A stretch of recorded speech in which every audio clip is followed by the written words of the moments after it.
now we will speak about Brahma, about our disciplic succession. Schüler-Nachfolge means disciplic succession. It's very important that we have this technique or principle of transmitting knowledge, which is kind of normal for every transmission of knowledge, and university is also like this. And once some guy found out something and he passed it to his disciples, in one sense it's a quite natural thing to pass on knowledge like this. Ich muss halt Autofokus machen, wenn ich mich so viel bewege.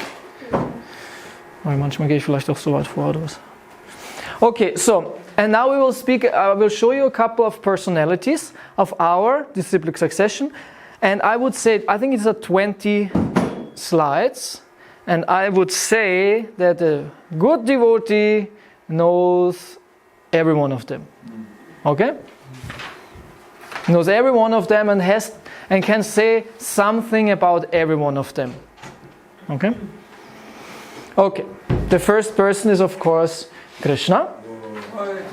So, who is he? Yeah, Krishna.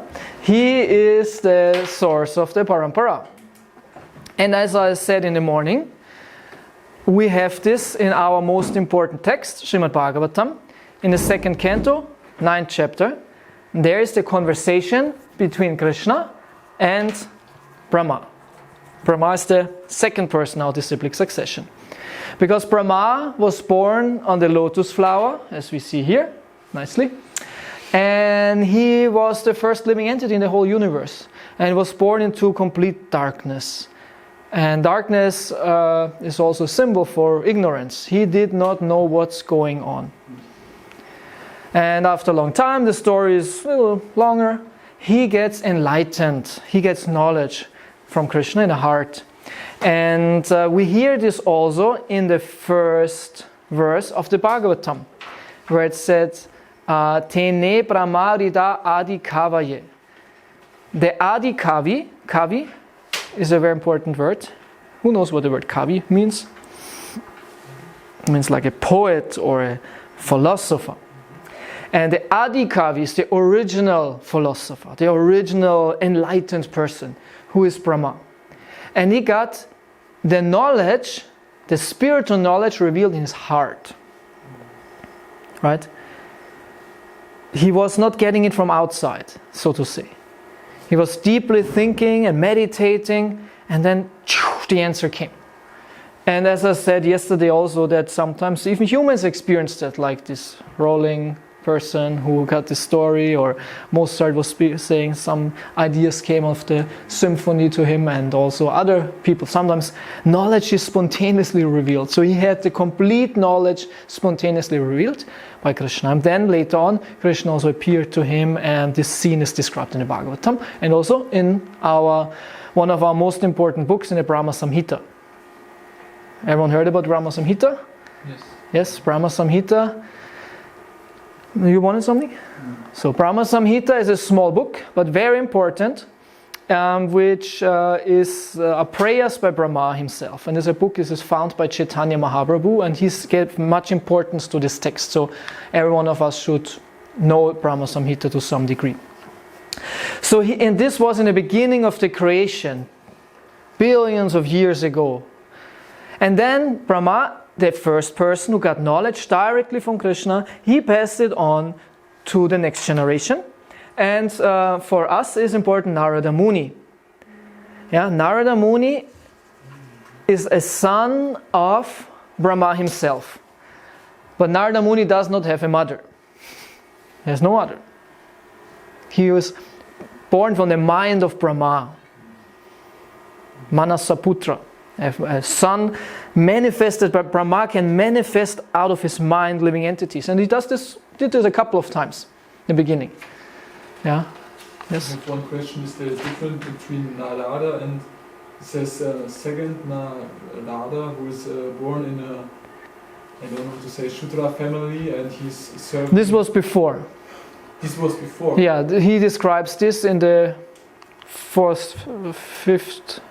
or sixth chapter in the first canto That before he became this demigod person, he was a kind of regular person, son of a Shudrani, and who... In other universe of what? This was in another, not universe, but another day of Brahma. Ah, okay. But actually, yeah, it's true, it must have been in another universe also. Because when he was first born in this universe, he was Narada Muni already. Yeah, must have been another universe actually. Yeah, another universe, another creation. Yeah. But this Narada Muni was some like eternal spiritual person that is traveling all around over here. Yes. So either he became, he was a Shudra boy before, and before that he was a Gandharva. This is in the 9th canto. His lives are described, what he was before. And finally he became Narada Muni, who is then an eternal associate. Because every Jiva can become an eternal associate of the Lord. They are Nitya Siddhas. It's an important word, Nitya Siddha. Okay, I can write this down that we learn something.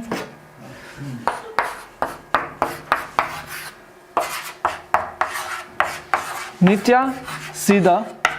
Then there are Nitya Siddha. And then there are Sadhana Siddhas. Siddha, and then there are so-called Kripa Siddhas. No, Kripa Siddha. It's Sindhu. Similar. So Siddha means perfect. These are perfect living entities who are like liberated, free, self-realized, not anymore under the modes of material nature. And they are Nitya Siddhas. Nitya means eternal. Those who are eternally perfect, like the inhabitants of the spiritual world. Sadhana Siddha is someone who became spiritual or perfect through sadhana, so spiritual process. And then there are so-called Kripa Siddhas. They became perfect just by pure mercy. Right?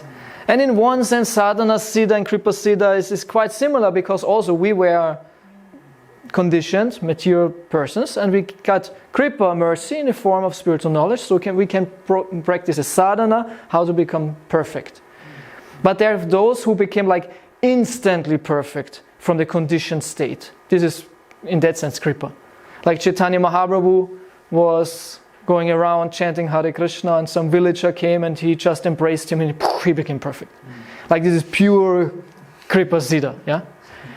Yeah. What means Siddha again? I forget. Siddha means perfect. Perfect. Complete, perfect. Wie kann man Nitya Siddha in Deutsch übersetzen? Ewiger Gefährt oder was war das? Eternally perfect. Okay. Ewiglich perfekt. Mhm. Were we before we came to material world already like perfect?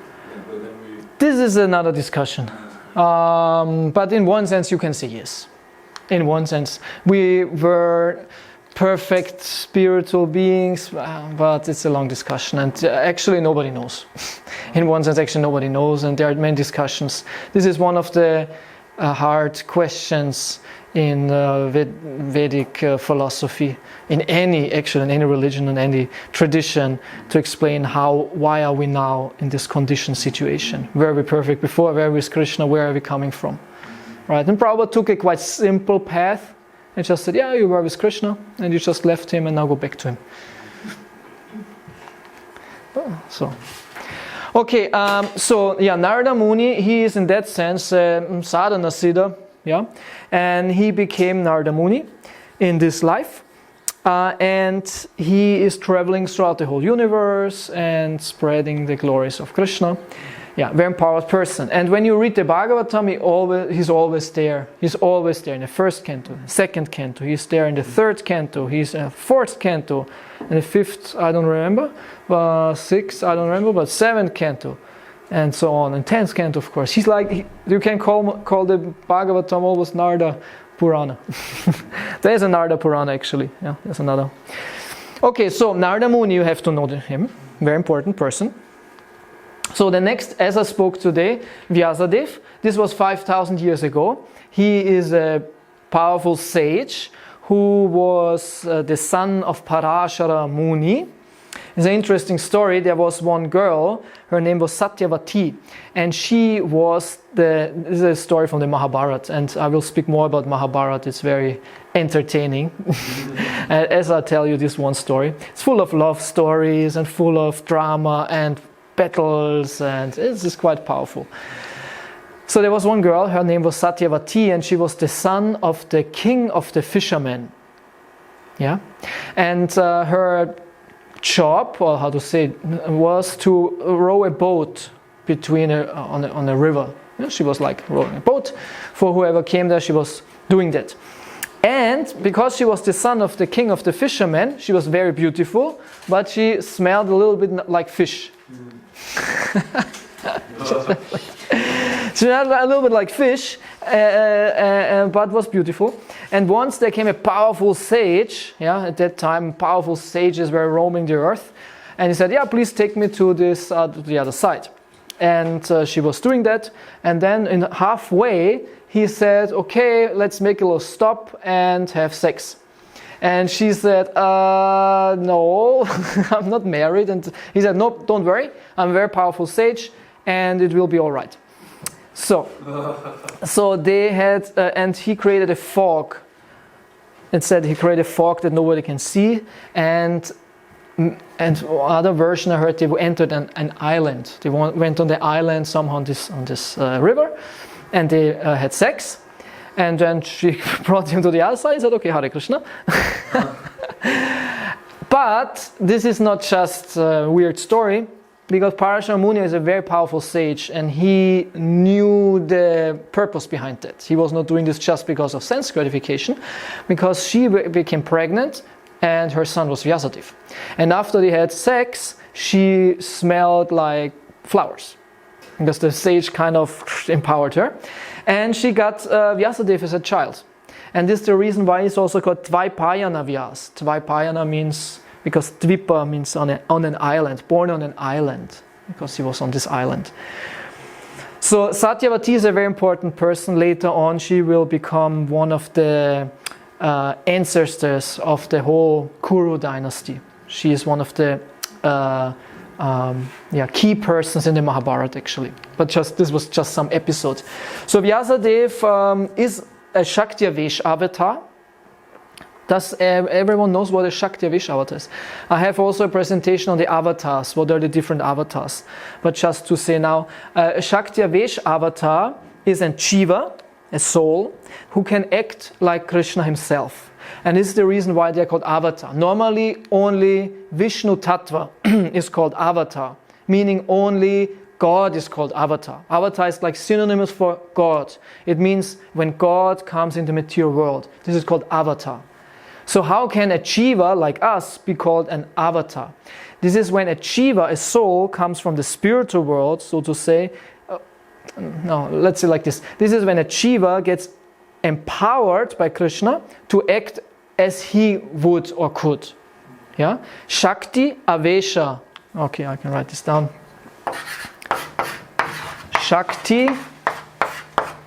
Shaktiavesha. And then avatar. So Shakti means power, energy, right? And Avesha means like covered, or in German you say bekleidet, or invested. Vesh means also cloth. Someone who is like dressed in a Shakti, so to say. So when Krishna empowers someone, you act in my mission, and then he can do extraordinary things. Yes? So he is not covered in Mahamaya, he's under Yoga Maya. He might be, you can say like this. Yeah, you can say like this. Shaktivish Avatar can be built out of matter. Not necessarily his body might not be spiritual, but he can act in a spiritual way in the mission of the Lord. He knows his mission and what he has to do. Yeah, exactly, and he is unconquerable in that sense. And Vyasadeva was empowered by Krishna to compile the Vedic scriptures.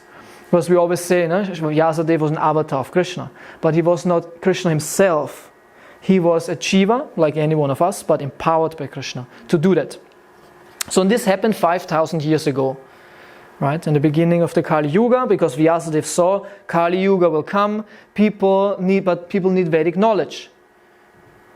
But how can Vedic knowledge be secured in Kali Yuga?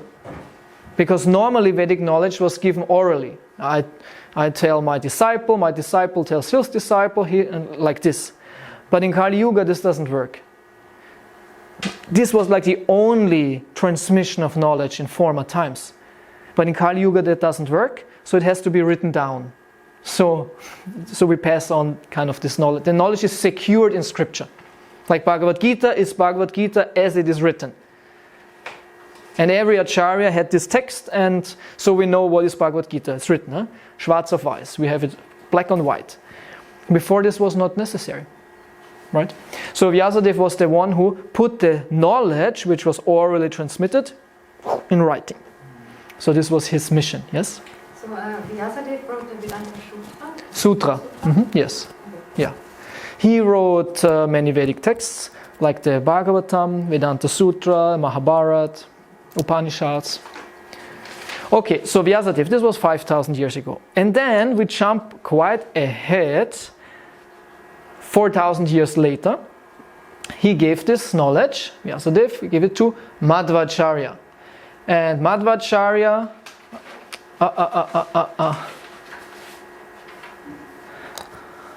see, my slide is, why actually? Because there is also a date. I have a date which is here, not on the screen. So 1238 to 1317. He was his date. 1238 to 1317, so that you have some number, right? That's when he lived. And he is famous, when you put in Madhvacharya in Google and on pictures, this is like his pose. He always sits like this and he makes that or that. Huh? Why? Because he was the original flower power hippie. Peace, bro. Now they make like this or something. Huh? No. Why is he doing like this? You see? Why is he doing like this? Someone knows? Instructing. He's instructing. Yeah, can be a mudra. Can be a mudra. This is also a mudra. So, someone else has some. He's like always showing like this. Two fingers. Why? Some tip? Something? Because he was preaching heavily against oneness. And his philosophy is two. Not one. Not monism. Advaita. His philosophy is Dvaita. Two. Meaning there is God and his energies. Whereas monism, Shankara says, no, there's only one entity. There's only the Brahman. There's only God, nothing else. Whereas he says, no, there's God and his energies. Right? And we will speak about this later on Vedanta, on Advaita Vedanta, on Mayavad, and how we counteract this erroneous philosophy. So Madhvacharya, 1238 to 1317. And he, as I said in the morning, had many disciples, a long tradition, and this is one of the four original Vedic traditions. I have something to wipe, There, I think I have it somewhere on a slide, it will come up, but now that we are there, I will also mention it. There are four bona fide Vedic traditions. Yeah? So they come from Brahma. I have enough space here. Then one from Shiva, one from Lakshmi, and one from the Kumaras. Okay? So, and each of them, this was like in ancient times, they got knowledge from Vishnu, from Krishna, the original knowledge, and they have their lines. So every bona fide Vedic tradition has to be in one of these lines. So we are here, and our Adi Guru, or Sampradaya Acharya, is Madhvacharya. Shiva, there is Vishnu Swami. Then from Lakshmi comes Ramanuja. He's also very famous. And from the Kumara Sampradaya comes Nimbarkacharya. Nimbaditya, Nimbarka. And I just mentioned this. It's actually quite important information. At least you should know there are 4 bona fide Vedic traditions. They come from Brahma, Shiva, Lakshmi and the Kumaras. And at least you should know this name, Ramanujacharya and Madhvacharya. Maybe Vishnu Swami Nimbarka is good to know, but yeah. Didn't Chaitanya took important stuff from all of them and put together? Yes. Yeah, it's that, because each of them wrote also a commentary on the Vedanta Sutra, and each of them were working against Shankaracharya's philosophy. And every one of them wrote a commentary on Vedanta Sutra and founded their own philosophy to explain that there is Krishna, and that each of them are Vaishnavas or personalists, say like this. Yeah, and Mahaprabhu took elements from each of them to found his philosophy. But this is another topic. Okay. Yes? Who's Ramanuja again? Ramanuja is the Sampradaya Guru in the Lakshmi lineage. And his tradition is the strongest Vaishnava tradition in India. The biggest temples in India are in the line of Ramanujacharya. He was a very powerful Acharya. And our philosophy is closest to his. We are closest to his, even more than to Madhvacharya, even though we are in Madhva's line. Yeah. Yes. Sorry, Madhvacharya was from Brahma's lineage. Yes. And how do you spell this last name? Nimbarka. Nimbarka. Yeah. As far as I know, Nimbarka is the oldest. Nimbarka's lineage, and so this Nimbarka line, this Vishnu line is, as I heard, almost extinct. There are not many temples or followers of that. The Nimbarka has some following because it's revived by Vallabhacharya. But I mix it up, either this or that. But I think it was this one. But they are more prominent in Vrindavan, but not so much. This is very strong, and Brahma's line of Madhvacharya is also quite strong in South India. They all appeared in South India. Also important fact. They all appeared in South India. Also Shankaracharya appeared in South India. So in general, in South India, spiritual tradition, Vedic tradition is more alive until this day than in North India, because North India was invaded by Muslims and a lot was destroyed. North India was ruled by Muslims for like 1,000 years, and whereas the South was not so much touched. So until today there are big temples, huge temples, and most of these temples are either in Ramanuja or Madhva's is in his tradition, but more in Ramanuja, like Tirupati and like Balaji, big temples. Yeah. So very prominent, still very active, very alive, so to say. So Madhvacharya was, as you know, at this time, he was a very powerful Acharya. He wrote a lot, many scriptures, many texts, he wrote a commentary on Vedanta Sutra, he wrote commentaries on many Upanishads. Yeah. So, but then, like maybe 400 years later, comes the next person, who is very important for us. His name is Madhvacharya Puri. And Madhvacharya Puri is a very celebrated person. He's like, almost you can say, the original guru of our Chaitanya tradition. He is much mentioned in Chaitanya Charitamrita. You have in the Madhya Lila of Chaitanya Charitamrita, you have stories about him, right? You know, he's in the Chaitanya Charitamrita himself.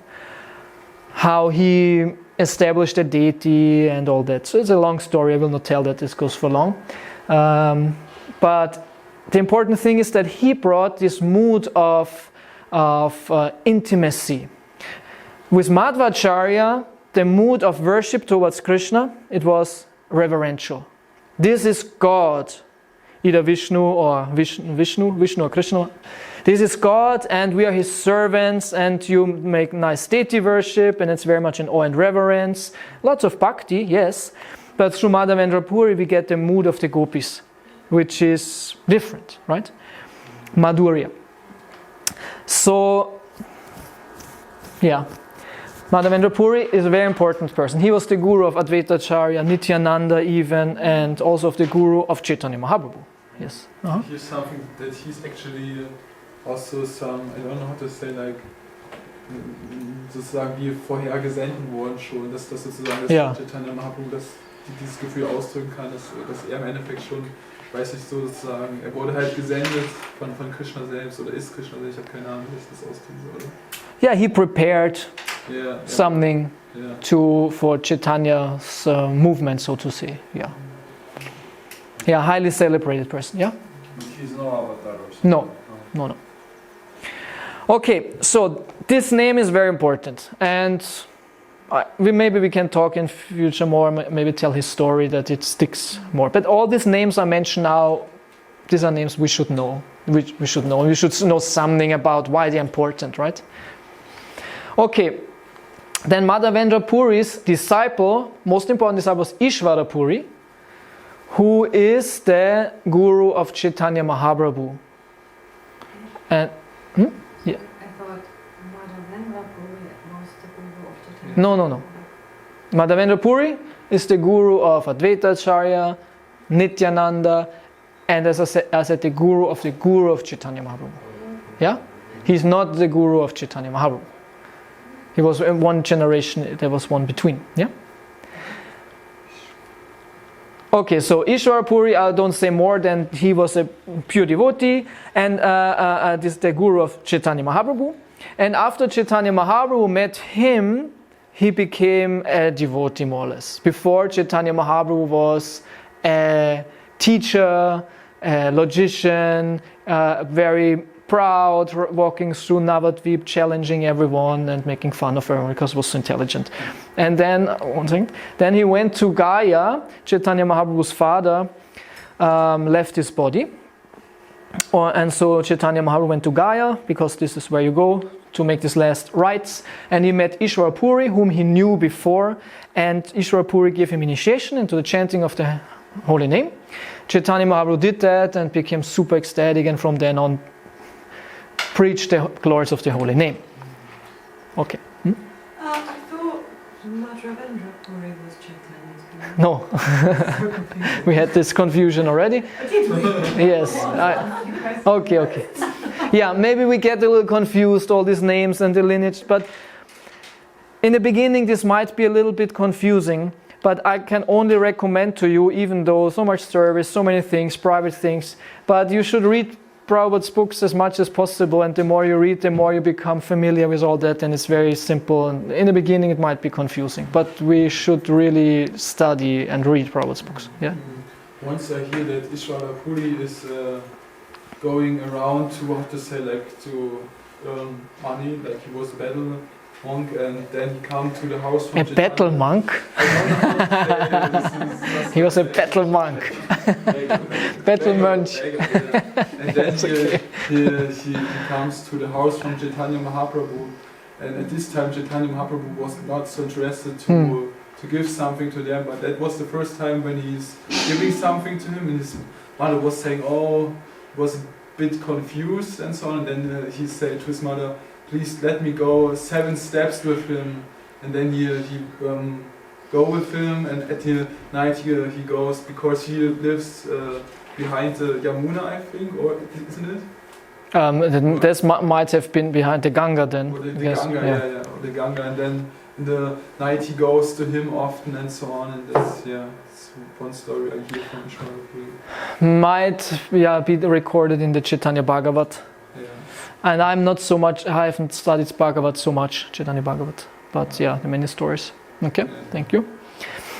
Yeah, okay, so Ishvara Puri, and one thing what was always mentioned, that he was very humbly serving his guru Madhavendra Puri, even until the end of life, when Madhavendra Puri was very old and couldn't move much, and he was taking care of him, cleaning everything, cleaning his bed and everything, until Madhavendra Puri left his body.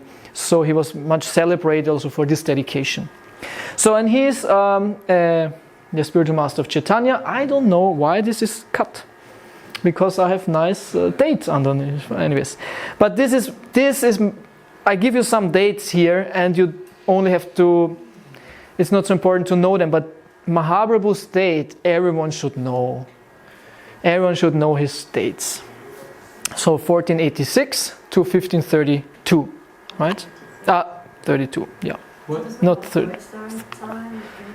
Also 1486 bis 1534. Ja. Mal in Englisch bitte.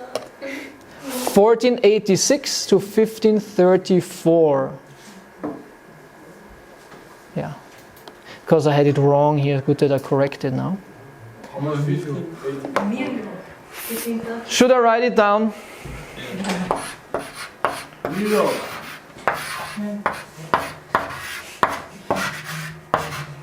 Okay. Very important. This you should know. Everyone should know. I will ask you this in the test.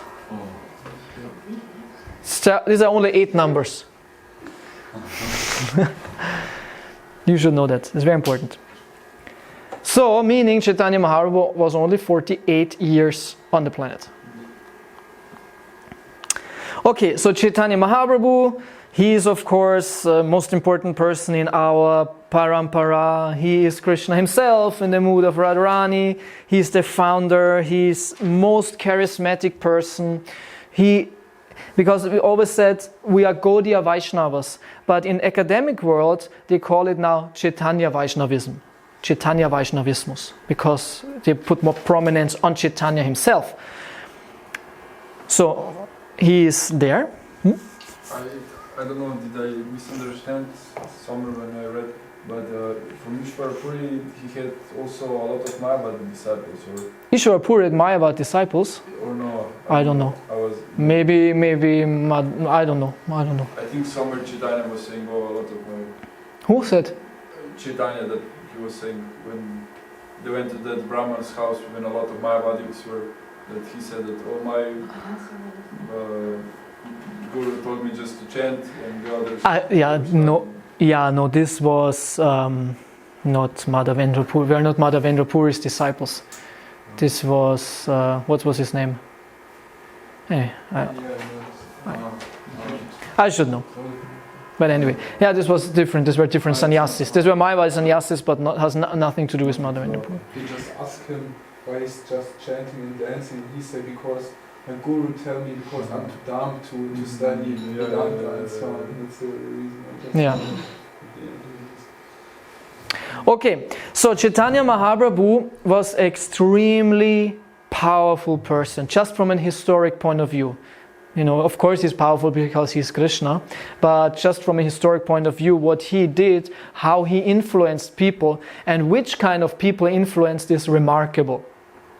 When you compare, maybe it sounds silly, but you can compare from a religious, historical point of view, Chaitanya Mahaprabhu is like Jesus. Yeah? Kind of similar, right? In one sense, there are many similarities. Jesus founded a world religion. Christianity is the most powerful religion besides Islam. You know, they're very powerful, very much, very influential. So many, you know, even it's declining, but still it's the world religion. I think how many? 1 billion people or something more. So, but to whom did Jesus preach? You know, this was one of his glories. You can almost say that he preached to very simple people, fishermen, workers, Shudras basically. Chaitanya Mahaprabhu preached only to the high class. Not by, I only preach to the high class, but he attracted high class people. Either big philosophers, scholars, politicians, kings, and they became devotees of Chaitanya Mahaprabhu. Chaitanya Mahaprabhu is a very good documented person. There are many histories, many biographies about him. There's lots of study about him, and even for atheists or academics, it's very interesting what happened 500 years ago when he was there. It's a very interesting person. So, and he had many disciples, powerful disciples, and you could name anyone as our acharya, actually. But the most important for us is, who can guess? Who is most important? Rupa Goswami. Yeah, Rupa Goswami. Okay. Chaitanya Mahaprabhu had many disciples. Out of them, there were 6 who were very important, the so-called 6 Goswamis of Vrindavan. Everyone knows, right? The 6 Goswamis of Vrindavan.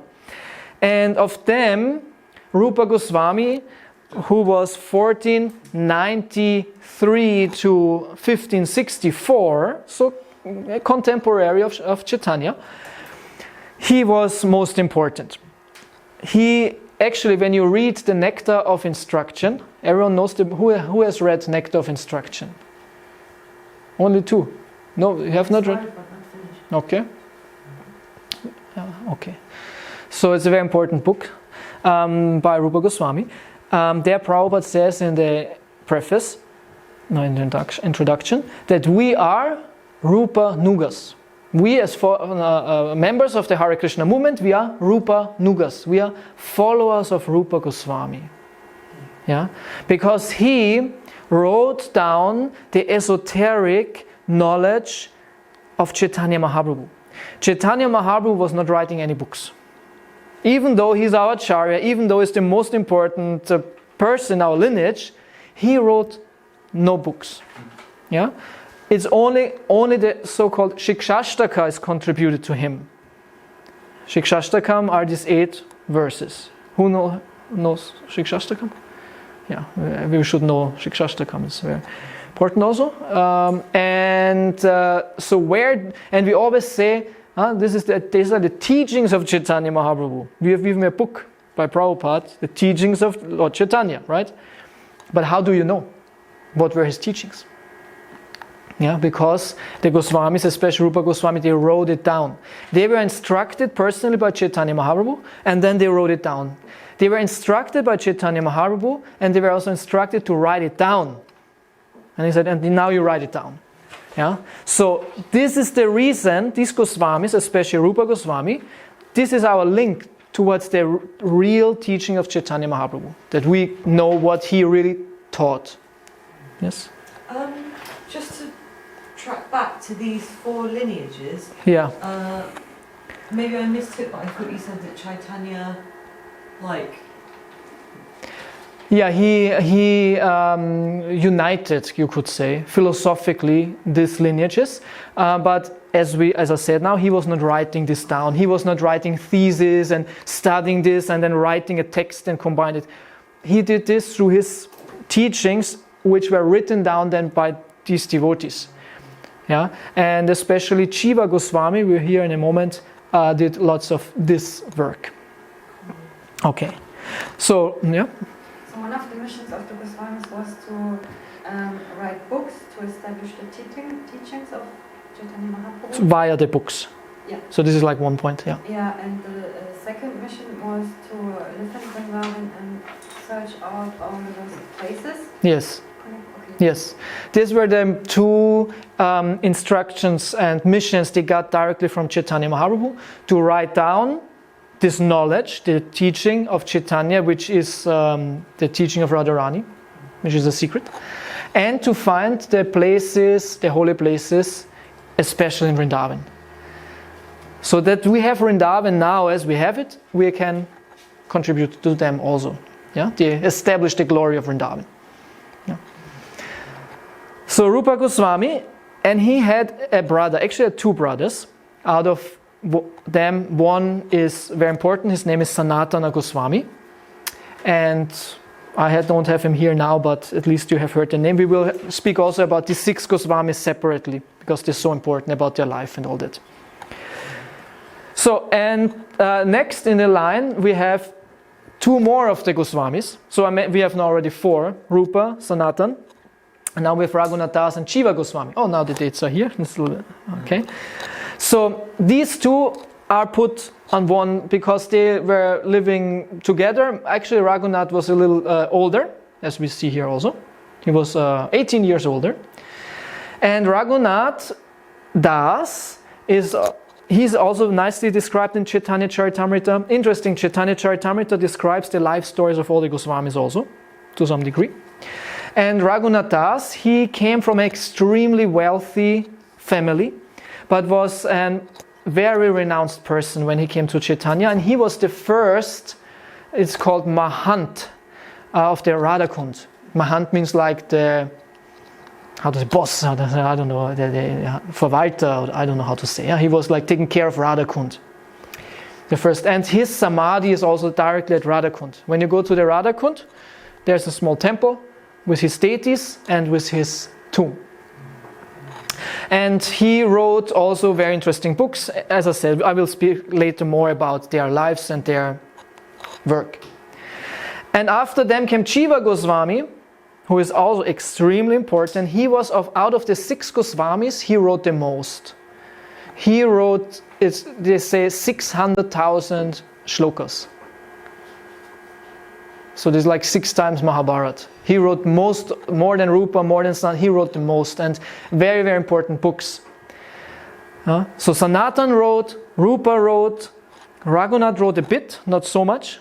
He was mainly chanting. He was extremely absorbed in the holy name and very, very realized.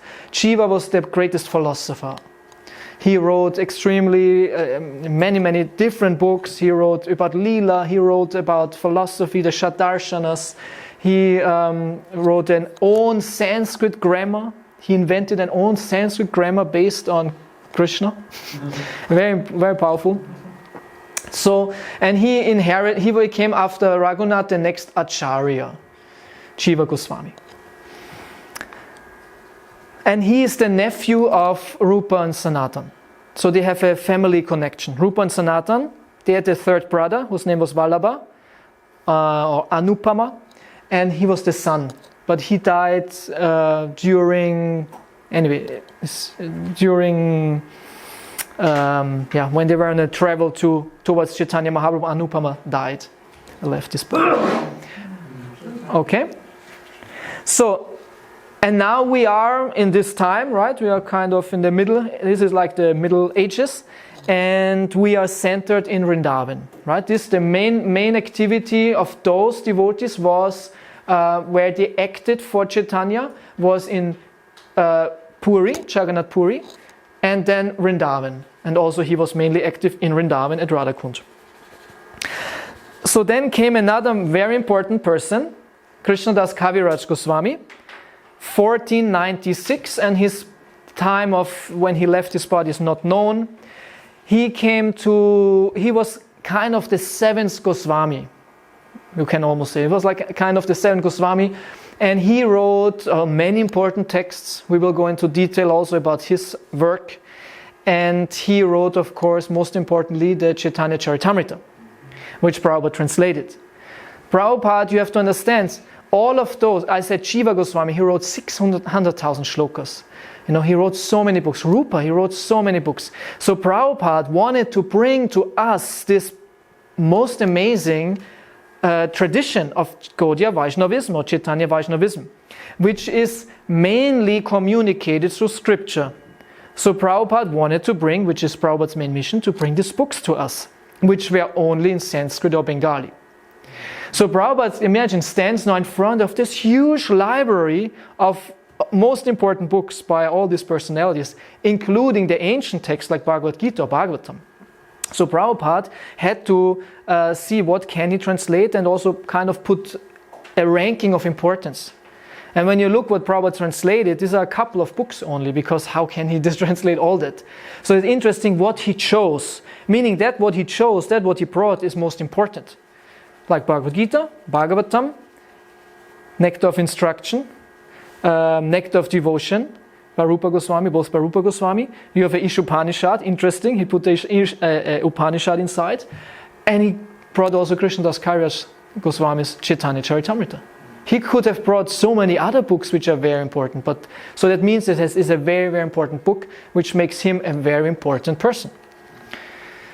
To understand, we understand actually Chaitanya Mahaprabhu, because the Hare Krishna movement is actually Chaitanya Mahaprabhu's movement, and in order to understand him, we have to understand his literary heritage, which was done by these great personalities.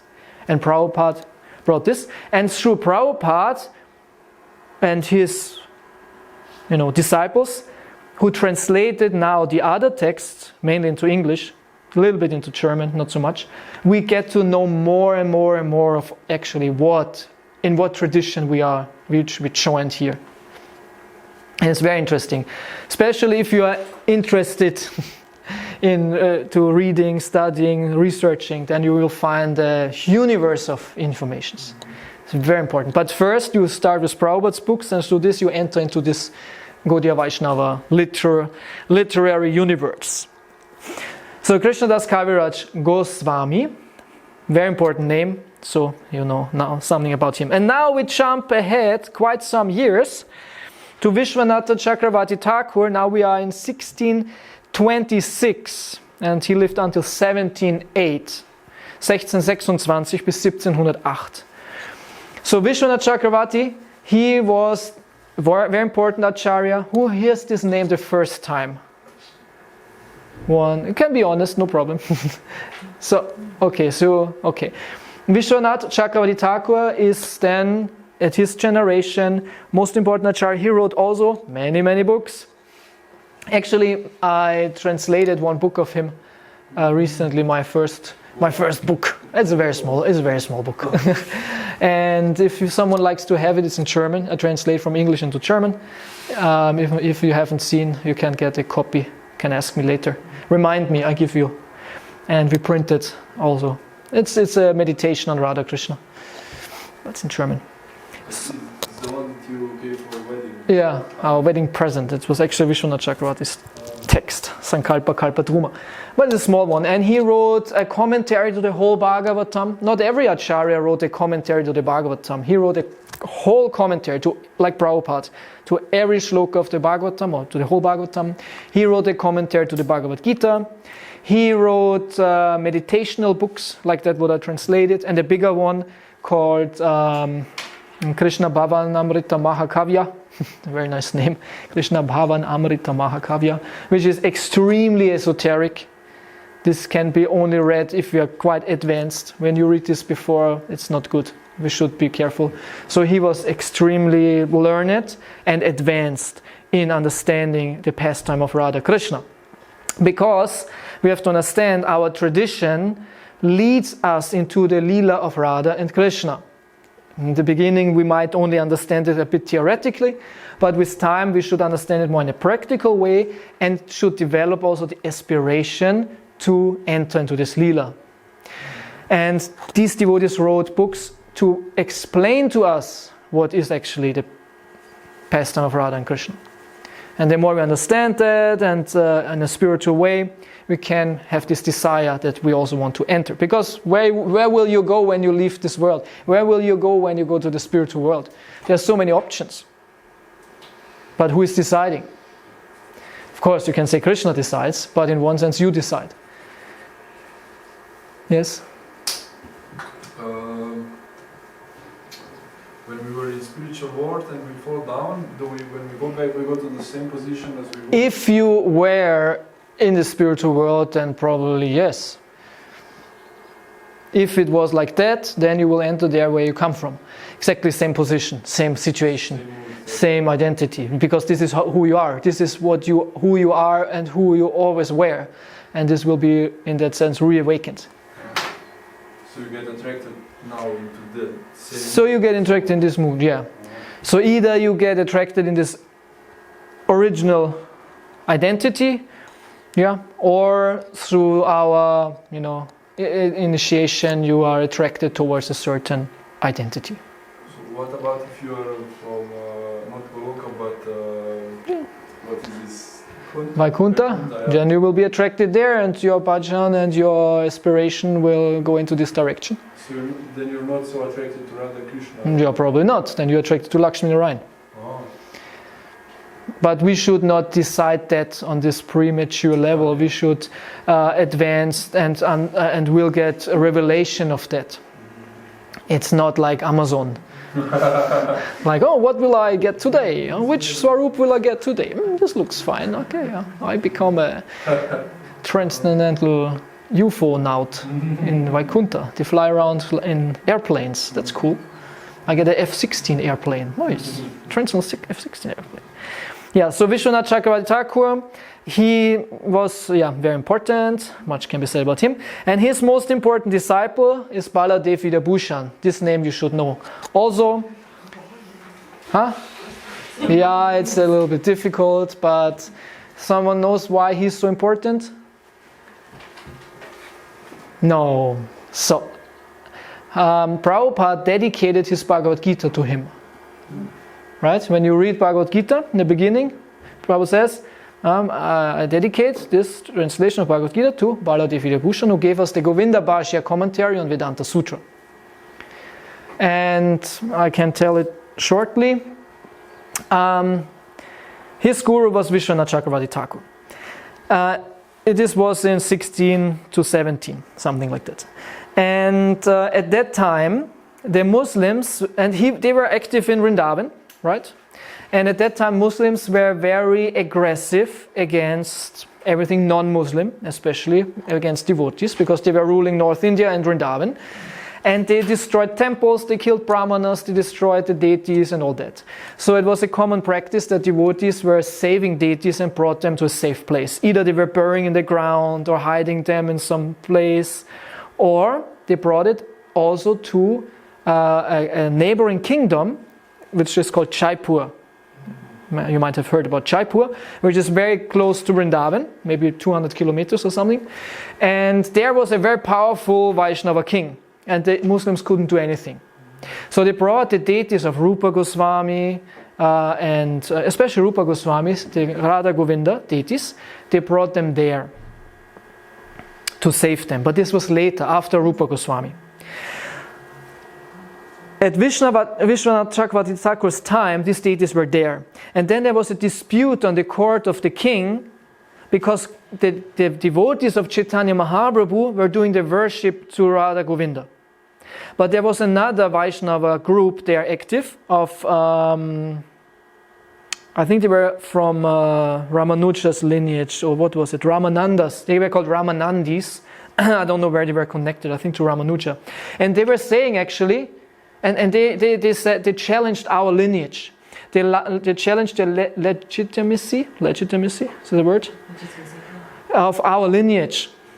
And they said, who are these Chaitanya devotees anyways? You know, who is Chaitanya and this and that? You know, we have a long tradition, we go back to Ramanujacharya and this and that. And they challenged and they said, actually they should not worship Radha Govinda. And the king himself, he was also on the Chaitanya side. But the challenges were so strong that he himself said, yeah, what can I do? Maybe these devotees are right. And the message came to Vishwanath Chakravarti, who was at that time the boss, so to say, of our lineage, of Chaitanya Vaishnava lineage. He was the Acharya. But he was very old. So he should have gone to Jaipur and explained to them why it's okay that we are devotees, so to say.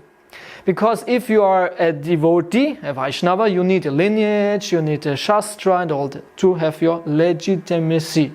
What a word.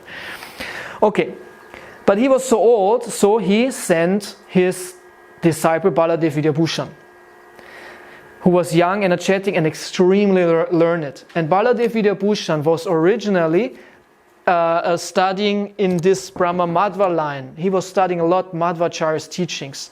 He was, as I said, extremely learned. And he went there and explained to them. You know, it went back and forth, and I don't know all the detail of stages of the discussion, but more or less they said, you have no legitimacy because you don't have a commentary on the Vedanta Sutra. So this brings in now Vedanta Sutra, the importance of Vedanta Sutra. Vedanta Sutra is the most important Vedic text, philosophical Vedic text. And everyone who calls himself a follower of the Vedas must understand Vedanta Sutra. It is like if you say, you are Hare Krsna, but you don't know what is Bhagavad Gita. This is ridiculous.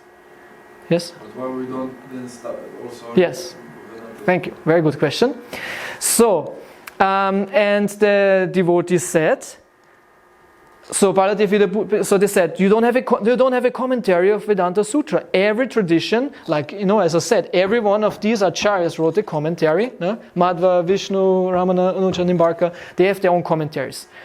So either we could say, yeah, we have one from Madhvacharya, but this connection was not so much accepted because Chaitanya Vaishnavism was is actually completely different to Madhvacharya's. We are only loosely connected to Madhvacharya Puri, and this is another story. Anyway, so then the devotees said what? Because Chaitanya Mahaprabhu taught us that we have a commentary to the Vedanta Sutra. So what is the answer? You wrote it? Chaitanya Mahaprabhu? No, Baladev. And this comes later, but before that, what was the answer? We have the natural commentary to Vedanta Sutra. What is the natural commentary to Vedanta Sutra? Huh? Bhagavatam? Yeah, Srimad Bhagavatam. Exactly. Srimad Bhagavatam is the so-called natural commentary to the Vedanta Sutra. Vedanta Sutra was written by Vyasadeva, who wrote also Srimad Bhagavatam. And both start with the same line, Chanmadi Asya Yataha. Yeah, this is the first or second sutra of Vedanta Sutra. Chanmadi Asya Yataha. The Brahman, the truth, is that from whom everything comes. This is like the first line of Vedanta Sutra. We will speak more about Vedanta Sutra. Om Namo Bhagavate. So on the Bhagavatam it starts with Om Namo Bhagavate Vasudevaya, but then Chanmadi Asya Yato Anvayadi Taratasha Apikyasha Anvayadi Taratasha Apikyeshu Svara Tene Pramarita Yadi Kavaya. It's a very long shloka, first shloka. Anyway, the connection is there. You see the connection, and Chaitanya Mahaprabhu was saying that we have the natural commentary to Vedanta Sutra. We don't have to go into all the complicated explanation of the sutras. It's extremely complicated. So, and then this Ramanandi said, come on, we don't buy that. We don't accept it. You cannot say Bhagavatam is the natural. They simply didn't accept it. So Baladev Vidabhushan said, okay, then I will write the commentary. Okay, then I will write the commentary. And he said, yeah, okay, good luck. Because to write a commentary on Vedanta Sutra first is extremely complicated. And second, it takes a long time. This is like writing a master, not more than a master thesis, like your doctor work. If you become a doctor, you study sometimes years to put your paper there, to prove that you understand it, right? If you write a book, a very advanced book, you write years and years. Sometimes people write 20, 30, 50 years on one book. So Vedanta Sutra commentary is extremely complicated. And not just a book. I can also write a book, but they will check it and see it and go through the logic and the arguments and the explanation of the Sanskrit and how does it work in the comparison to other commentaries and how does it stand against Shankara and all that. So to write a commentary is one thing, but that it is accepted by Vedantic scholars is another thing. Because he can write this and they will say, come on, this is garbage, forget it. So, and he said, okay, I will write it. This young, I don't know how old he was, but he was younger. Yes. And he's active in which years? He was left his by 1768, 1768. Kein Geburtsdatum habe ich da, aber 1768. Ja? Also schon weiter fortgeschritten. Ja? And the story goes that, and I heard actually recently a detail, but anyway, he went then to the deity of Govinda and prayed, and then was it? No. He went to sleep and prayed to Govinda. And then Govinda appeared in his dream and said, don't worry, I will write the commentary. Govinda Krishna himself said, you just write, I dictate you, and you will write. And he wrote in a very short time this commentary. A very extremely short time, like a wonder. But then I heard later on this was like the short commentary, and later on he worked out the long one. But anyway, he wrote the commentary in a short time. He presented this to these Ramanandis. They read it and they were amazed. They read and said, whoa, your lineage is really bona fide. And then they accepted us, so to say, and the devotees could worship in Jaipur further on. So since then, we have also a commentary on Vedanta Sutra. I have 2 translations, if someone reads into English. I have one old translation by I don't know whom, Indian, and I have also a new translation by Bhanu Swami. He translated 2-3 years ago. He translated Vedanta Sutra, Brahma Sutra, commentary by Baladev Vidabhushan into English. So if you want to read, you can do it. And Prabhupada says in the introduction to Bhagavad Gita, I dedicate my Bhagavad Gita to Baladev Vidabhushan, who gave us Govinda Bhashya. The commentaries, Bhashya means commentary, and it's called Govinda Bhashya because Govinda actually said it. So because this commentary, they have names like Shariraka Bhashya. Shariraka Bhashya is the name of the commentary to Vedanta Sutra by Shankaracharya. This is an important word you might try to remember. It's called Shariraka Bhashya. This is the name of the famous commentary to Vedanta Sutra of Shankaracharya. So, and we have our commentary, Govinda Bhashya. And Prabhupada, as I said, gave this dedication to Baladev Vidabhushan. So he's very, very important to give this legitimacy to our tradition. Yes, please?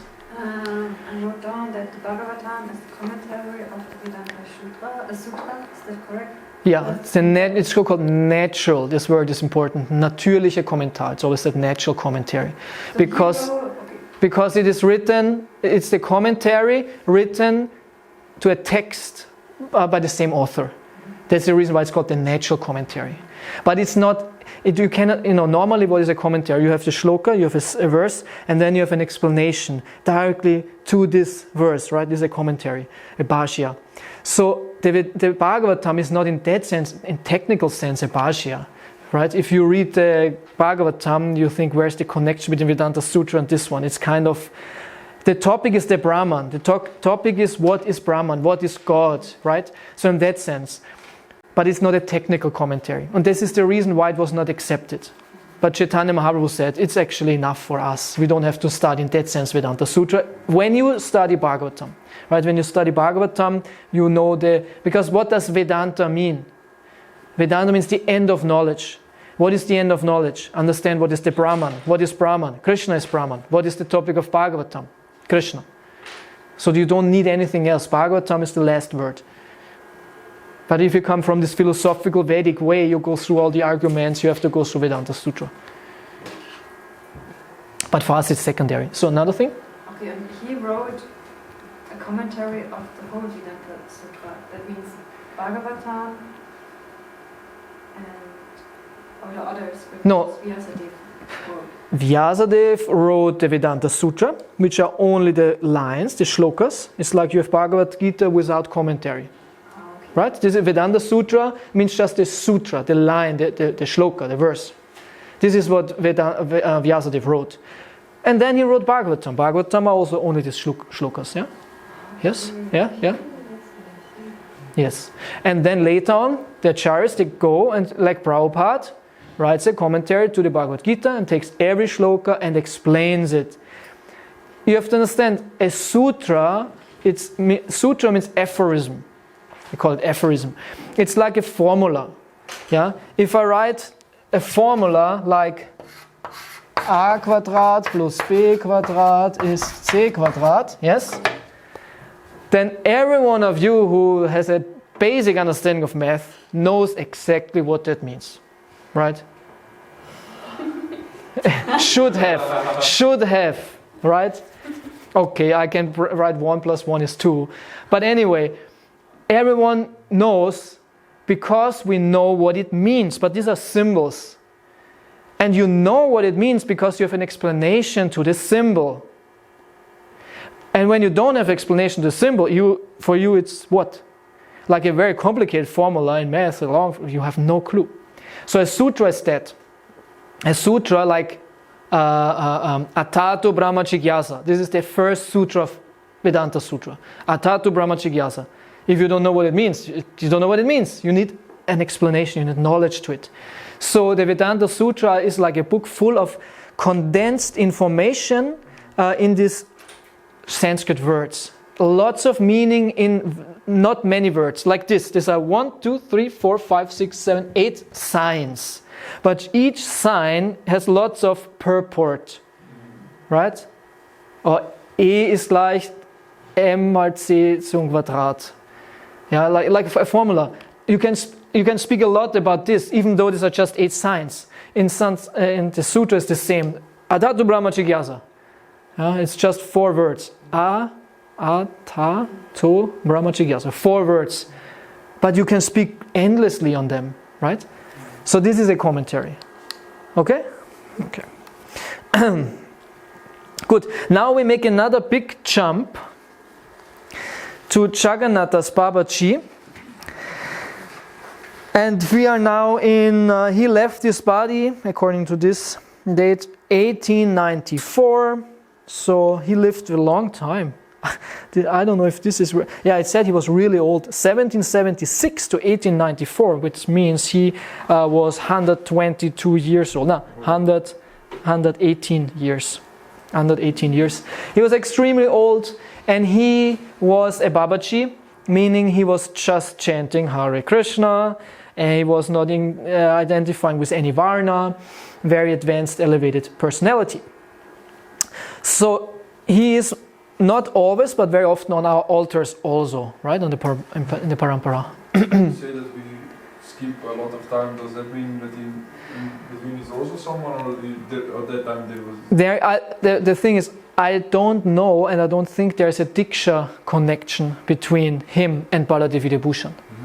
There's not a Diksha connection. That means our lineage is a Shiksha line. This is a very important point. Our line is a Shiksha line.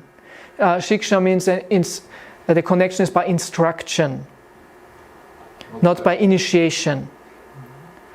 Meaning, your guru can, because the essence of initiation is transmission of knowledge. Initiation means you get knowledge, and then you are a disciple of someone who gives you this knowledge. And we just confirm this acceptance of the information by a ritual called a Diksha. Right? How do you spell this? Diksha. Here. Yeah? Diksha, and the other word is Shiksha. You can read it? Yeah. So, this is very important.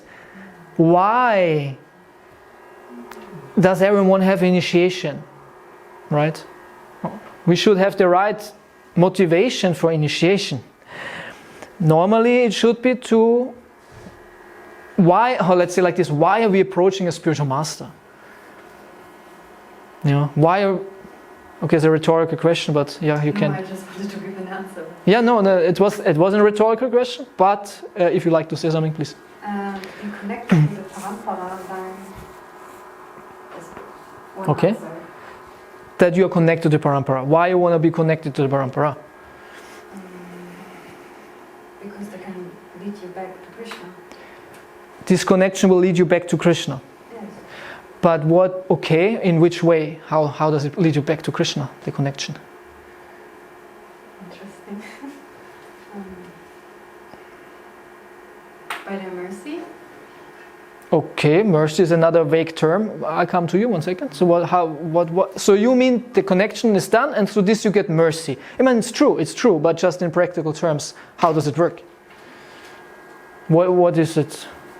Yeah, you need to find a spiritual guru, and then you can initiate him, you can make the connection to the Parampara, and then you get the mercy, and from the guru, he can guide you back with practical instructions.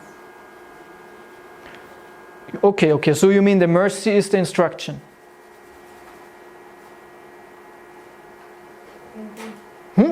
Yeah, but it's like that. Yeah, it's true. The mercy is actually instruction, and the instruction is the connection, meaning the knowledge. You know, we have this parampara, and what's the whole point here? Transmission of knowledge, that everyone gets the knowledge. So we get this knowledge. What is the knowledge? Knowledge about Krishna consciousness. And what you do with the knowledge, you believe it and you accept it and live by it.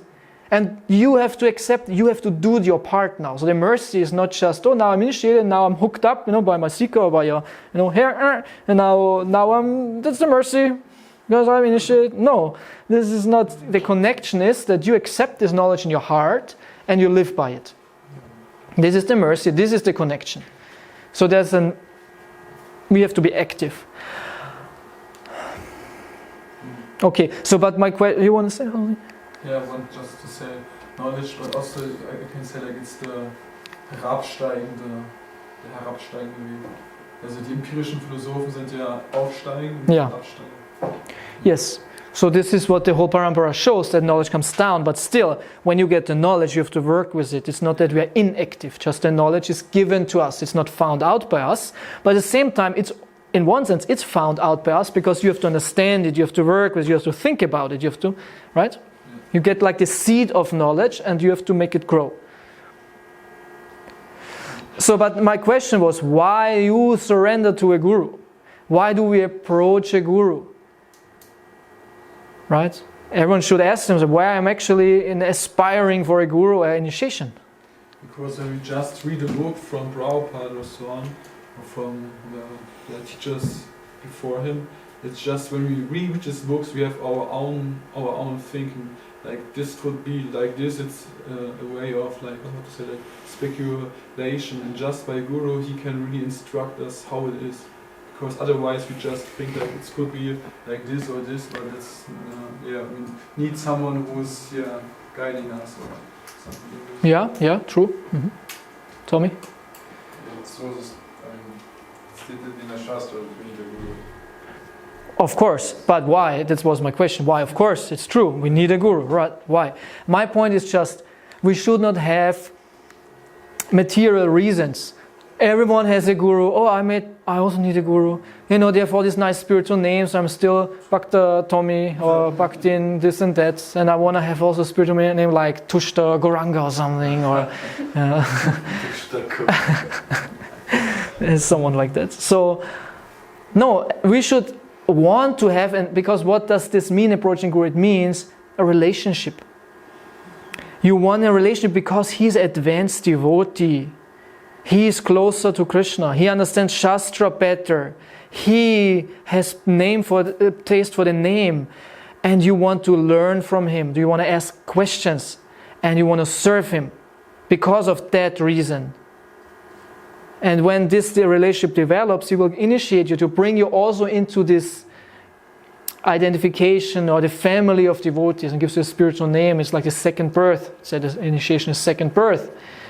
Right? But this should be the reason. He's dear to Krishna. I want to be close to Krishna. He can give me Krishna. And this is what's said in Bhagavad Gita. Krishna himself says, you should approach a spiritual master for these two reasons. To ask questions, to serve him. Right? So it should be very pure. Our motivation should be very pure and conscious. Yeah, it's also some really nice fact that Prabhupada asked one of his disciples why he is translating all these books. And the disciples said many things like, we are not the soul, we are not the body, we are the soul, and so on. He said, no. And at the end he said, because I want that you chant Hare Krishna, Mahamantra. It's so nice. Yeah. Just want that we get trust in the holy name. And so Yeah, that's true. Yes? Do you need a spiritual master to get back to Godhead, or can it be? Yes, you need a spiritual master to get back to Godhead, but you have to just understand why you need a spiritual master to go back to Godhead. But you need, so because everybody who don't have cannot go back to Godhead. Yeah, when Krishna sees that you are ready for this, he will send you a spiritual master.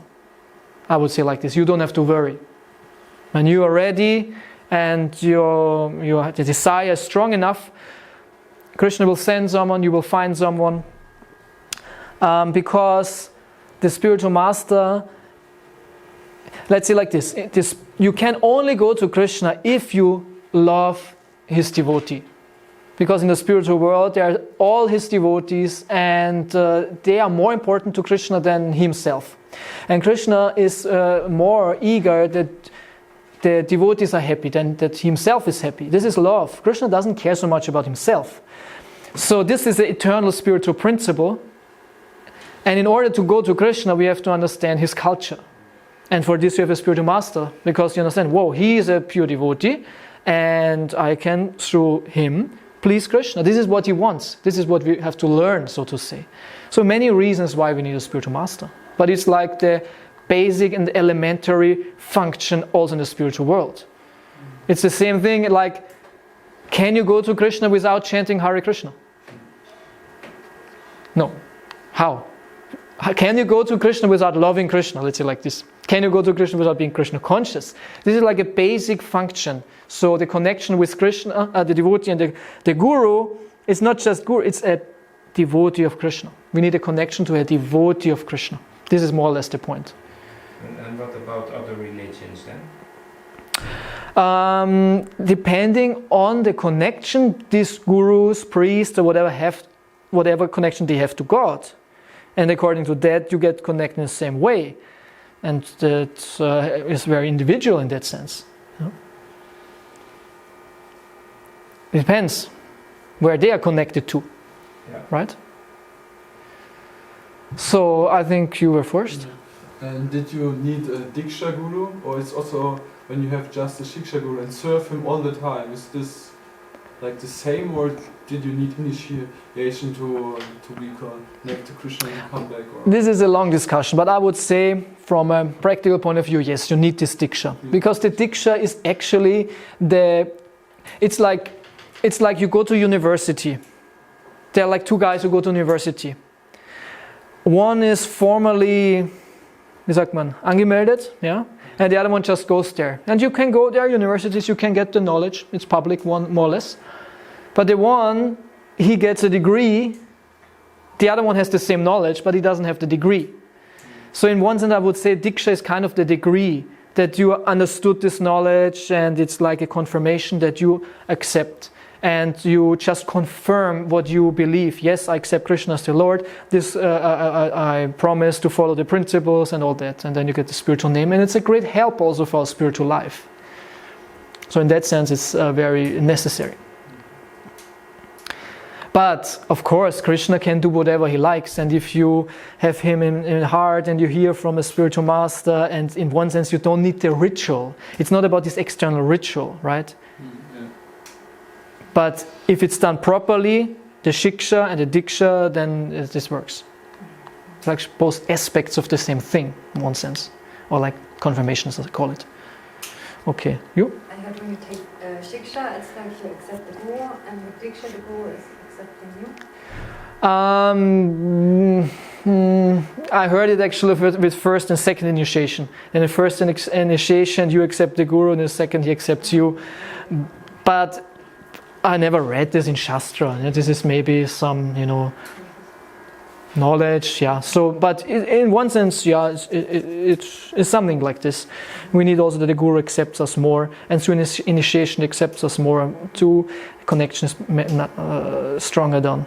Yes. And one commentary to your question with religion, I read that Prabhupada also said like all religions are accepted as long as they're increased. As long as they're